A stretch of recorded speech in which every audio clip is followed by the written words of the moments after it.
Hey guys, and welcome to the last week of the Ecclesiastes study. Just getting my notes arranged here.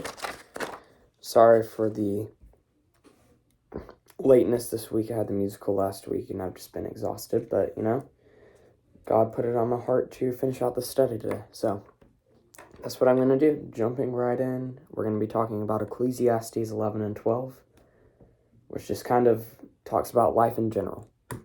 So I'm going to go ahead and read Ecclesiastes 11, 1 through 4. Send your bread on the surface of the water, for after many days you may find it. Give a portion to 7 or even to 8, for you don't know what disaster may happen on earth. If the clouds are full, they will pour out rain on the earth. Whether a tree falls to the south or the north, the place where the tree falls, there it will lie.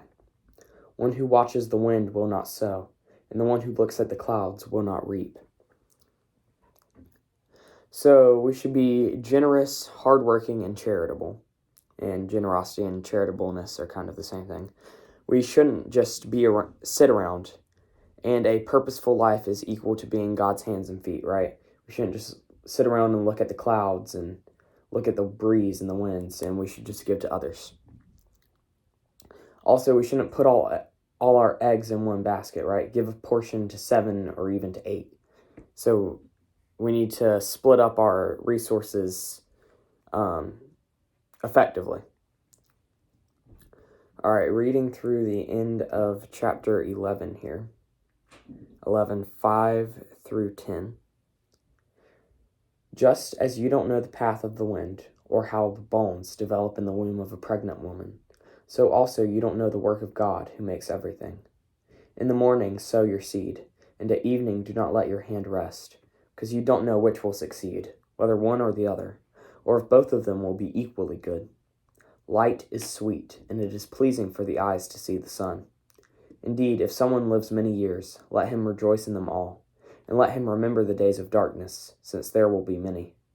All that comes is futile. Rejoice, young person, while you are young, and let your heart be glad in the days of your youth. And walk in the ways of your heart and in the desire of your eyes. But know that for all of these things God will bring judgment to you. Remove sorrow from your heart and put away pain from your flesh, because youth and the prime of life are fleeting. So verse 5, just as you don't know the path of the wind or how the bones develop in the womb of a pregnant woman, so also you don't know the work of God who makes everything. So with that, we have to be careful not to commit a God of the gaps fallacy, right? Because with modern science, we know a lot, and we continue to learn more. But we can't say that just because we know how something is done, that doesn't mean that God isn't the one doing it, right? And while this verse is just pointing out we aren't going to know how God does everything, we are filling in the gaps in our understanding of, the worldly. So that doesn't mean that we should continue to diminish, God's presence in that. We shouldn't take a single day for granted. We should be thankful for all that we are given, because God reminds us that we are His, right? And we should not be anxious about the future.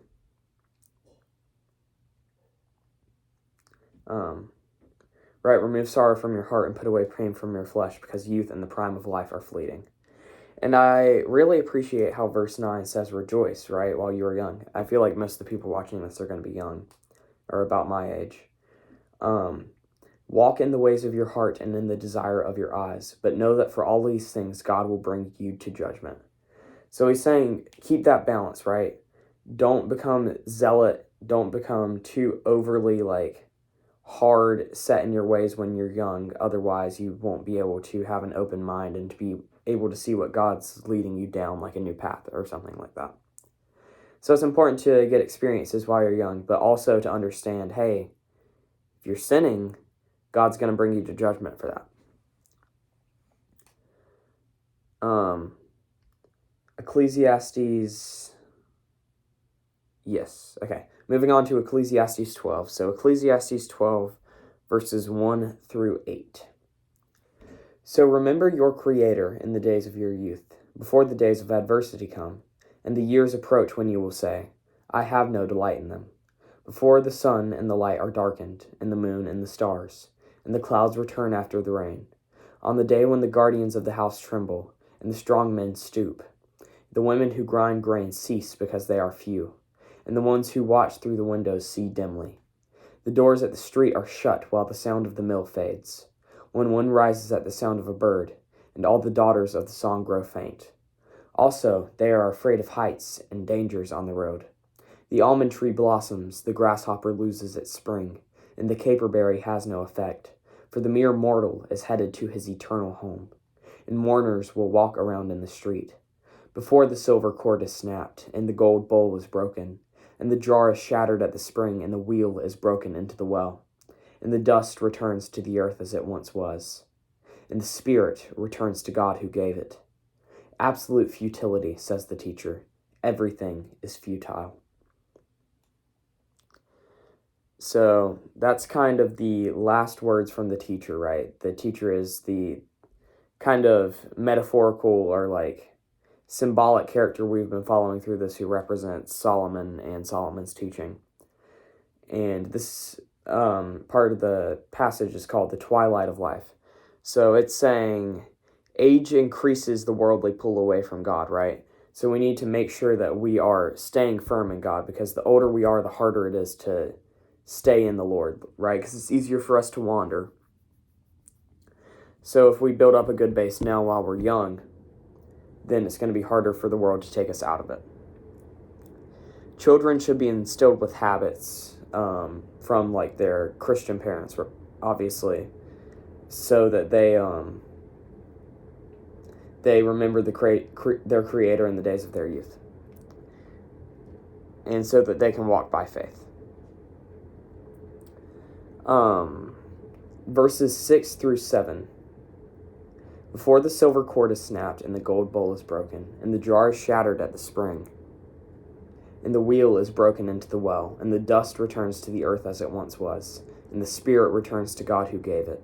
Absolute futility, says the teacher. Everything is futile. So this whole passage is kind of about like the end of your life and the end of your days, and looking back and seeing everything fade away. And it really brings up, like, does the thought of time slipping away terrify us? And for me it does, because I know that I'm involved in a lot of things and I do a lot of things, but I still don't want time to get away from me and for me to waste my time. So the best way to make sure that I'm not wasting my time is to remember and recenter on God, especially before it's too late and before you're too old to really enjoy God while you're alive. Just remember that time on earth is a time of grace and a time of testing and a time to prove yourself worthy of heaven, right? And that we will spend eternity with God if we prove ourselves and accept Jesus. So moving into Ecclesiastes 12, 9 through 11, or 9 through 12. In addition to the teacher being a wise man, he constantly taught the people knowledge. He weighed, explored, and arranged many proverbs. The teacher sought to find delightful sayings and write words of truth accurately. The sayings of the wise are like cattle prods, and those from masters of collections are like firmly embedded nails. The sayings are given by one shepherd. But beyond these, my son, be warned. There is no end to the making of many books, and much study wearies the body. So we should study and share God's word, and we should align our hearts with his, but we shouldn't overdo it, right? Because we can sit in our rooms, like I can sit here all day, every day for the rest of my life. And that's amazing. I might become the wisest man since Solomon, but I'm never going to get to apply that wisdom if I don't go out into the world, because I'm just studying. It's important to also experience God instead of just study about him. Obviously, we get some allusions to like Proverbs and stuff when it says the teacher arranged many proverbs. Again, it's kind of a meta commentary on the writer of this being Solomon and him using himself as like an example. Moving into the last two verses of Ecclesiastes. Ecclesiastes 12, verses 13 through 14. When all has been heard, the conclusion of the matter is this: fear God and keep his commands, because this is for all humanity. For God will bring every act to judgment, including every hidden thing, whether good or evil. So after all of this kind of wisdom and how to enjoy life and why time is a mystery and loneliness and how to be cautionate in God's presence and the emptiness of things in life, the wisest man in the history of existence comes to this conclusion: fear God and keep his commands, because this is for all humanity. The foundation of life is obedience and reverence for God's holiness and his word. Trust in the truth of God, because the world is not our home. We have our spirit, and we will eventually return to our eternal home. True peace and comfort are found within God, and God will bring every act to judgment, including every hidden thing, whether good or evil. So yeah, I hope you all enjoyed Ecclesiastes as much as I did. Again, it's the ending of Ecclesiastes to me really ties off the book, because you expect some profound, over-the-top conclusion about there's this, and this is what you have to do to make your life amazing. And it's super far out there, and it's super unattainable, right? Because it's not money, it's not pleasure, it's not possessions. But no, it's one of the simplest things of all time, right? Fear God and keep his commands, because this is for all humanity. For God will bring every act to judgment, including every hidden thing, whether good or evil. And that's why I love Ecclesiastes so much, and why hopefully you guys do too. I spent a lot of time at the start of the year in this book, and I hope I did an accurate kind of breakdown of the story and the narrative. And if there's anything you guys want to see, I think I might talk about the Tozer book that I've been reading through. I'm going to finish that up this week, so I might do my next study on that. Not exactly biblical, but Bible adjacent, and I feel like it has a lot that we can learn as Christians in it. So, all right, guys. Yeah, I think that's the end of the Ecclesiastes study. The conclusion of the matter is this: fear God and keep his commands, because this is for all humanity. I will see you all on Sunday.